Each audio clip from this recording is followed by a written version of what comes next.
Boa noite, professores. Inicializando aqui a apresentação do terceiro trabalho de estrutura de dados. Meu nome é Alisson. E meu nome é Josué. E para essa etapa do trabalho, a gente resolveu particionar o trabalho por questões. Eu peguei uma certa quantidade de questões, o Josué pegou uma certa quantidade de questões. No final, a gente se reuniu, juntou tudo em um só e a gente foi testando todas as questões para ver se estava rodando certo ou não. E aqui, começando pela primeira função, que é uma função de quicksort utilizando o ponteiro aleatório. Aqui é a nossa main. E para a gente fazer essa aleatorização, a gente usou a função srand.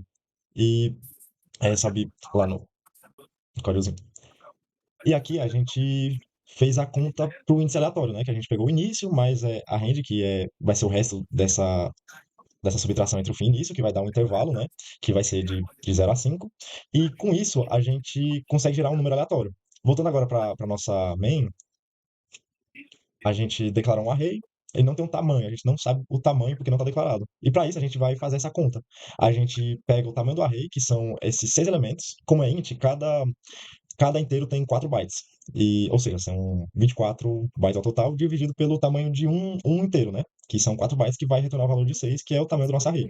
Certo. Com isso, a gente consegue chamar a nossa função printArray. Sobe ali na função. Isso. Que é basicamente um for que vai percorrer todo o nosso array e vai printar. Só que ele ainda está desordenado. Agora, é só para ter uma base para comparação. Depois disso, a gente vai chamar a nossa função quicksort, que não precisou ser alterada, como o vetor ele foi realmente feito de maneira aleatória, a gente só precisou trocar o nosso vetor que a gente escolheu, o nosso pivô, com o último elemento. E para isso ficou a mesma função que a gente viu em sala, porque a nossa função quicksort ela pode ser feita de várias maneiras, tanto como pivô no início, como no final, quanto de maneira aleatória. Agora, a gente já pode rodar a função, rodar a nossa função com pivô aleatório.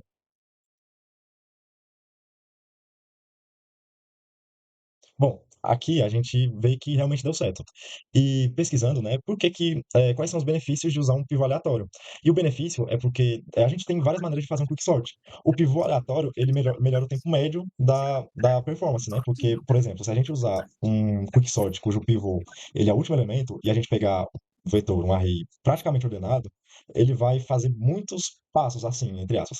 E pegando um pivô aleatório, ele ajuda a minimizar esses passos, resultando em um tempo de execução e um desempenho médio melhor. Ou seja, em média, se você usar um pivô aleatório, em média ele vai ser melhor do que um pivô que seja o último elemento ou o primeiro elemento por causa é, dessas peculiaridades no código, né? Boa noite, professores. Inicializando aqui a apresentação do terceiro trabalho de estrutura de dados. Meu nome é Alisson. E meu nome é Josué. E para essa etapa do trabalho, a gente resolveu particionar o trabalho por questões. Eu peguei uma certa quantidade de questões, o Josué pegou uma certa quantidade de questões. No final, a gente se reuniu, juntou tudo em um só e a gente foi testando todas as questões para ver se estava rodando certo ou não. E aqui, começando pela primeira função, que é uma função de quicksort utilizando o ponteiro aleatório. Aqui é a nossa main. E para a gente fazer essa aleatorização, a gente usou a função srand. E, bom, vindo aqui para a questão 2, ela pede para fazer uma busca binária, só que ao invés de usar um vetor, usar uma matriz. Então, como na busca binária usa já vetor, matriz ordenada, a gente definiu uma matriz ordenada e definiu o número de linhas, de colunas, e também a variável i e j, que é para percorrer a matriz. É, a gente printa a matriz usando for, e depois disso a gente pede para o usuário digitar um elemento que ele quer buscar, ler, e chama a nossa função binária para achar a matriz. Na nossa função, ela só tem algumas modificações, porque ao invés de definir o meio e ir comparando esquerda com direita, a gente começa pela primeira linha e a última coluna e vai comparando.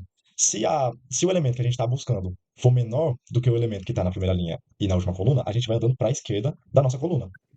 Se o elemento for maior, a gente pula para a linha de baixo e faz essas outras comparações. Se ele for menor, a gente vai andando para a esquerda da nossa coluna, e se ele for igual, ele vai retornar o elemento. Caso não seja, vai pulando. Se a gente percorrer toda a nossa matriz e não tiver nada, vai retornar zero. Ou seja, vai retornar que o elemento não foi encontrado. Explicando isso um pouco mais, é, deixando isso um pouco mais visível, a nossa busca começa do 70. Se for menor, ele vai percorrendo aqui à esquerda da nossa coluna, as colunas à esquerda. Se for maior, vai para a linha de baixo, que é essa aqui. É basicamente isso. Agora, rodando o código,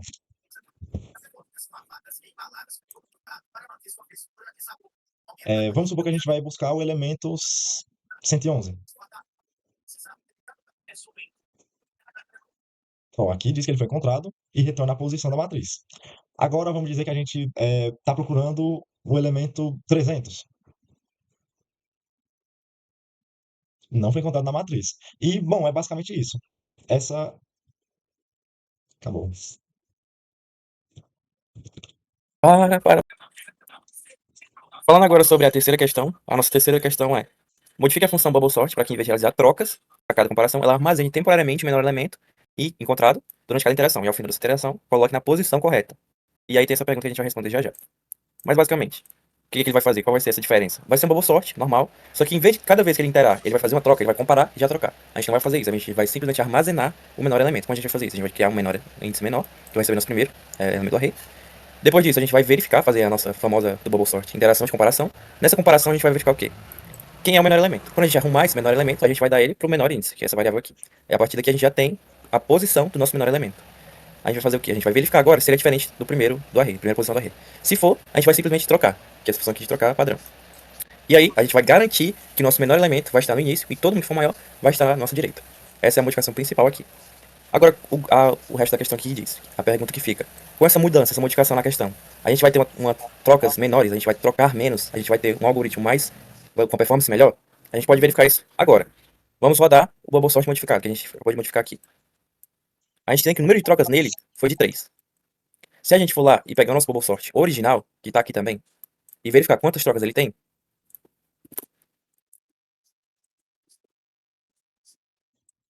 verificando agora com o bubble sort original, a gente vai ter que o mesmo array precisou de 7 trocas, ao invés de 3 do nosso modificado. Ou seja, sim, a resposta é sim. Nosso algoritmo performa muito melhor fazendo essas trocas somente depois da interação, da comparação, do que a cada comparação.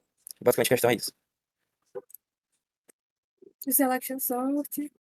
É que esse algoritmo fica igual ao algoritmo que a gente já conhece, que é o selection sort. O selection sort faz o que o bubble sort faz, só que dessa forma. Ou seja, a cada verificação, cada comparação, ele não vai trocando igual o bubble sort. Ele só troca depois que ele acha o menor ou o maior elemento, dependendo de como ele funcione.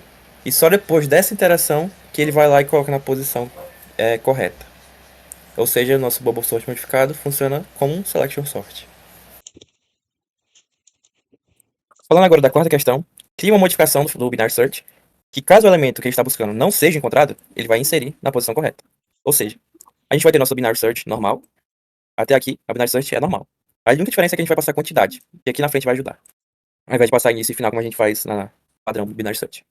Tá, o que vai acontecer? Quando a gente não encontra o elemento, a gente vai ter o quê? A gente, coincidentemente, o local onde vai ficar esse elemento é exatamente o início. Ou seja, ele vai retornar daqui, a gente vai ter que o início é o local onde a gente vai colocar esse elemento que a gente não tem no nosso array. Ou seja, eu vou começar lá, se a gente não encontrar, eu vou começar do final, nesse for, e vou empurrando os elementos, empurrando para frente, aqui, até chegar no início, que é exatamente o que a gente vai colocar e inserir esse novo elemento que a gente não tem no array, não conseguiu encontrar. E é o que a gente vai fazer aqui, ó, nessa linha. Depois a gente vai incrementar para falar, olha, se nosso array tinha 5, agora ele vai ter 6, porque a gente colocou um elemento lá no meio. Ou seja, se a gente rodar aqui, a gente quer achar quem? O elemento 6. Ele está aqui? Não está. Ou seja, a gente vai ter que inserir. A gente vai pegar esse array, inserir, a gente inserir na posição 3, que como eu disse lá que é o início, que aí retorna da binary search. A gente vai ter nosso novo array, e que nossa quantidade de elementos, que antes era 5, agora vai ser 6. Se a gente tentar rodar e procurar um elemento que já existe, por exemplo, o 5,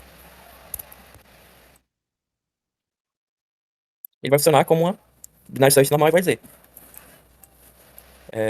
o número 5 já está na posição 2. E basicamente é isso. Agora, a quinta questão. Modifique a função merge-sort para ordenar um array de pares, chave e valor, onde cada elemento é uma estrutura contendo uma chave inteira e um valor associado. A ordenação deve ser com base na chave, mantendo a estabilidade com relação ao valor. E aqui tem um exemplo. O que vai acontecer? A gente vai criar nosso struct, que a gente chamou de dado, e vai ter essa chave, que vai ser por quem a gente for ordenar, e o valor, que é quem a gente quer deixar associado. A gente vai ter um merge sort normal. A única diferença que a gente pode ver de início aqui é que a gente está alocando dinamicamente. Por quê? Porque no VS Code tem um probleminha que ele pede para colocar uma constante no parâmetro. E a gente não queria deixar esse problema, então a gente optou por fazer uma lock e armazenar dinamicamente. Pronto, aqui a gente consegue perceber perfeitamente a diferença do merge sort normal para esse aqui. Como a gente está ordenando com base na chave, tudo que a gente vai fazer aqui é com ponto-chave na struct, chamando a chave, não o valor. Então aqui também, ó, tudo vai ser ponto-chave. Ok. A gente vai liberar aquelas memórias que a gente alocou dinamicamente. Aqui nosso merge sort. E nossa main em si. Agora se a gente, aqui nosso exemplo de vetor, né? Se a gente rodar isso aqui, a gente vai ver que está funcionando. Está ordenando e mantendo é a estabilidade, ou seja, mantendo o valor associado antes da ordenação. Ou seja, por exemplo, a gente tem esse 2A e esse 2C. Os dois se mantêm mesmo depois da ordenação. A questão pede especificamente que isso aconteça, que mantenha a estabilidade. Só que isso não é um problema quando a gente está falando de merge sort, porque por definição, o merge sort tem essa qualidade de ser um algoritmo de ordenação que mantém a estabilidade sempre. Basicamente é isso, só isso. Pode. Falando agora da sexta questão, ele pede para modificar a função merge sort para ordenar um array de strings em ordem lexicográfica. E algumas especificações. Primeiro, que tem que funcionar, obviamente, com uma rede de caracteres. Precisa usar a strcompare da biblioteca padrão. E pede para a gente ver alguns casos aqui específicos. Vamos lá.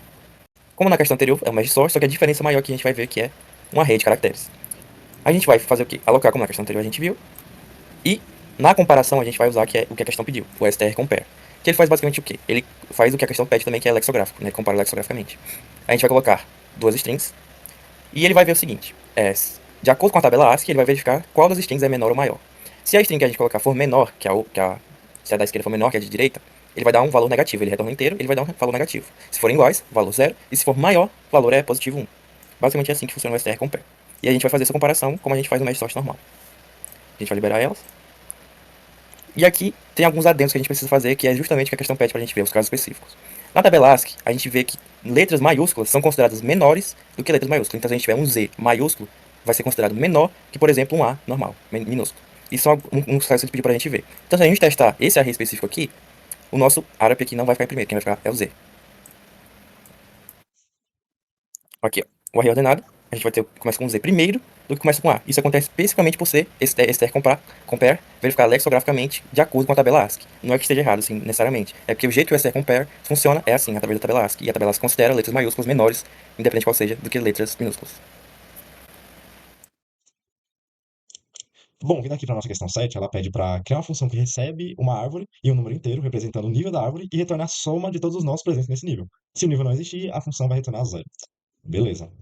Vindo aqui para o nosso código, a gente declara a nossa raiz, criou um nó e fomos inserindo na árvore.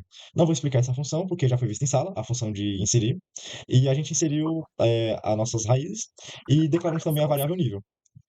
Depois disso, a gente printou a árvore em ordem, usando a função exibir ordem, também vista em sala, então não é nada de novo. E depois disso, a gente pediu para o usuário digitar o nível que ele queria ver a soma.